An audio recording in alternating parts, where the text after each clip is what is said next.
Hello, my name is Matthew Shields. This is the BLS AIC Preceptee and Preceptor Field Training Officer training policy. This training is for any individual who would like to become a field training officer, and it also explains the BLS release policy. The policy we're going to talk about is the EMT Basic or BLS AIC release policy. This was adopted by the Chief Group on August 1st, 2013. This is a working, living document. As things are updated and changed, you'll be notified. Okay, now we're going to talk about the programs, policies, and procedures with the BLS AIC release program. First is precepting must take place in a pre-hospital setting while riding on an ambulance within Fauquier County. At no time is the BLS AIC preceptee to be used as minimum staffing on a transport unit. You as the Preceptor FTO have the right to deny the BLS AIC preceptee the chance to perform a particular skill based on the patient's medical condition, or if you're not comfortable with your preceptee attempting this skill. Also within the program policies and procedures, protocols approved by the OMD are to be adhered to at all times, and they're also the only protocols we will follow. All patient contacts and competencies performed by the BLS AIC preceptee must take place under your direct supervision as the Preceptor FTO. Okay, let's take a look at the criteria to become a Preceptor FTO. You must be 21 years of age. You must not be on probation or suspension with your company or any company. And you must maintain the OMD skills drill requirements. You must be current with local protocol training. You must be proficient with patient care reporting, image trend, and Tough Book. And you must be a member in good standing with your agency. Okay, you need to either be a BLS or ALS provider, and you must be proficient within your scope of practice. You must have a minimum of 2 years field experience. If you desire to become a Preceptor FTO, you need to provide a written request to your agency's department designated officer. The individuals who express interest in becoming a Preceptor FTO must possess certain character traits, the first of which is the desire to train a new provider. With that comes patience with the learning process. The Preceptor FTO must also have a desire to supervise the application of knowledge. They must lead by good example. They must challenge the BLS AIC preceptee to become a better provider every day. They need to be motivated to drill, and they must be knowledgeable with their current protocols. Also, the Preceptor FTO must encourage a good rapport with hospitals and other healthcare facilities that we interact with. They need to be encouraged to remember that learning never stops. It just changes arenas. Okay, so we're going to talk a little bit about adult learning. You as a Preceptor FTO, you will be responsible for training an adult. There's a few differences between children and adults when it comes to learning styles. Children are dependent. They require the teacher to give them all material and then explain it, whereas adults crave independence. They want the material and they want to know what exactly they need to know from it. Children, they learn what they're expected to learn. They get syllabuses and course outlines, whereas adults learn what they need to know. Is this going to be on the test? Curriculum for children is organized by subjects, reading, writing, and arithmetic. We all did this in grade school, whereas adults' curriculum is based around life experiences. Okay, so now we're going to talk about the precepting process itself. We've already talked about how you become a Preceptor FTO. Let's talk about some rules in precepting. The Preceptor FTO may have only 2 BLS AIC preceptees assigned to them at one time. They must provide direct supervision of his or her designated BLS AIC preceptee. They must be involved in the learning experience. They must provide written feedback on the BLS AIC preceptee's progress. Okay, so if we take a look at the EMT Basic AIC Release Program policy, on page 4, section 4, we find the BLS AIC Preceptee requirements. And they are as follows. They must be with a active junior or probationary member in good standing, and they can begin this process at 17 years old. But they cannot be released as an AIC until they are 18 years of age. It must be a Commonwealth of Virginia EMT basic certification, and it must be on file with their EMS agency. They must be CPR certified, and it must be a CPR program that is approved by the Office of EMS, Virginia Department of Health. They must complete their HIPAA compliance training. They must possess the NIMS ICS 100, 200, 700, and 800. And again, you can find these requirements on page 4, section 4 of the BLS AIC release policy. Okay, so let's talk about the runs that are required of the Preceptee. The BLS AIC Preceptee will run a minimum of 30 EMS calls with 15 as the lead provider. These must be emergency incidents with patient transport. No standbys, no refusals. BLS practical skills sheets must be documented as having been performed in the field. Okay, requirements continue. The ALS assist skills sheets may be signed off if performed in the field or in training. You have 12 months to complete the precepting program. However, extensions may be granted upon written request from your FTO. Okay, and to the right, we have a blank copy of the BLS skills sheet.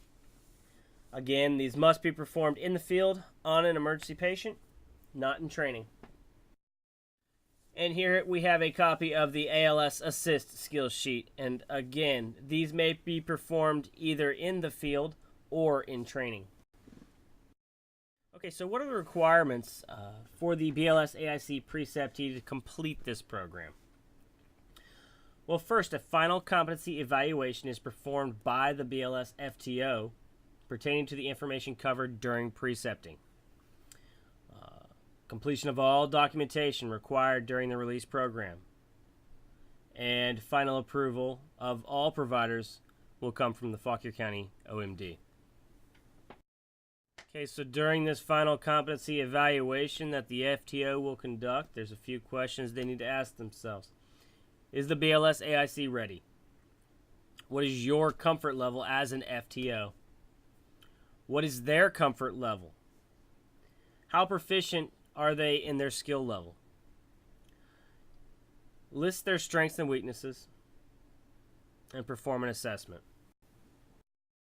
This release process can be abbreviated for providers who come to us from outside the region.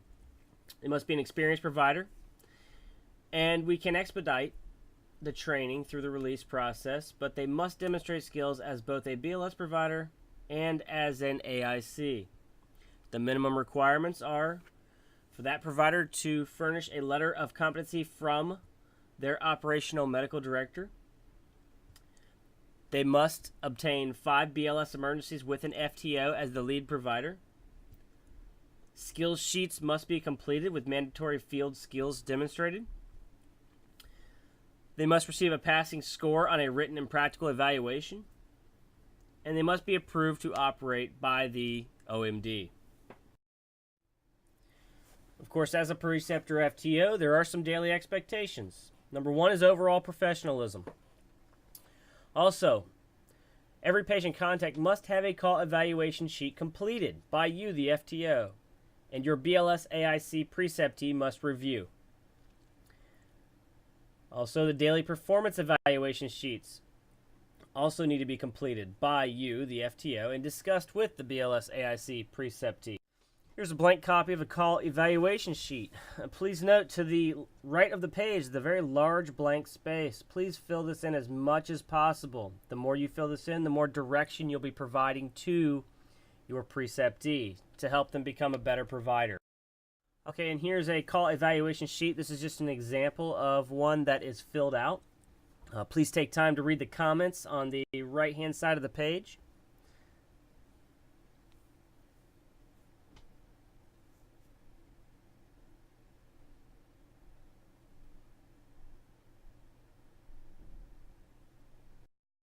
And here's a copy of the daily evaluation sheet.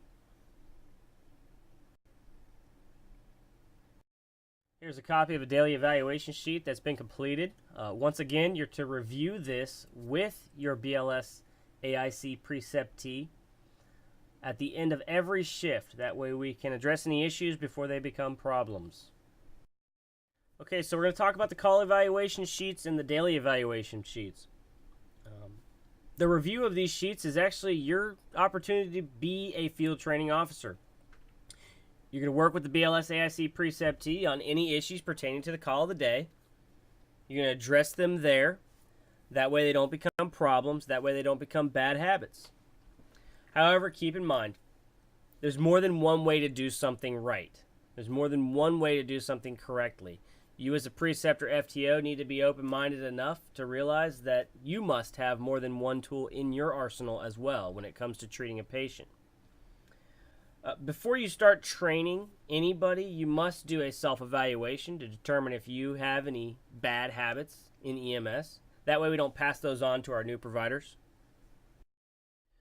Okay, so the precepting policy does address conflict between preceptor and preceptee.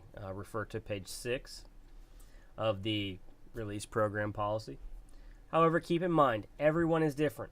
Everyone learns through a different method and at a different pace. You, as the instructor, may need to alter your teaching methods to reach your student. Of course, if there is a conflict and all efforts at conflict resolution have failed, our goal is to do no harm to our patients. This is by either interrupting patient care due to a disagreement or the BLS AIC preceptee's inability to perform a procedure. You as the FTO, you are in charge of patient care. You will take over patient care until we have transferred care to the receiving facility. Again, just a reminder, we do not argue in front of patients.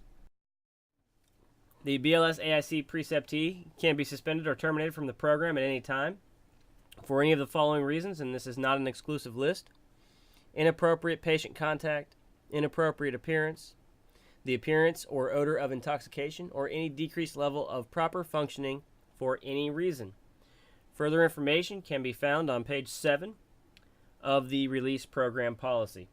Further paperwork that must be maintained during the BLS release program: the precepting orientation agreement, the BLS AIC preceptee signature page, the assessment and treatment of patients discussion page, the location and use of equipments page, the officer-specific knowledge worksheet, and all of this must be completed and held on file by the FTO, and at the end of precepting, submitted to the OMD for final approval, along with the daily evaluation sheets and the call evaluation sheet. Also, within the BLS AIC precepting program policy, under Appendix A is the phone and radio reporting cheat sheet. Under Appendix B is the daily unit checklist. And Appendix C is the AIC roles and responsibilities. Okay, this concludes the BLS AIC release program training. This policy was adopted by the Fauquier County Volunteer Fire Rescue Association with guidance from the EMS committee. Again, just a reminder, as an FTO, you're responsible for the future of EMS within Fauquier County, the foundation of an individual's EMS skills, the health and safety of your neighbors and friends, and also your continued education and skill set. If you have any questions or need clarification on any of these processes we've discussed, feel free to contact the training division. Thank you and good luck.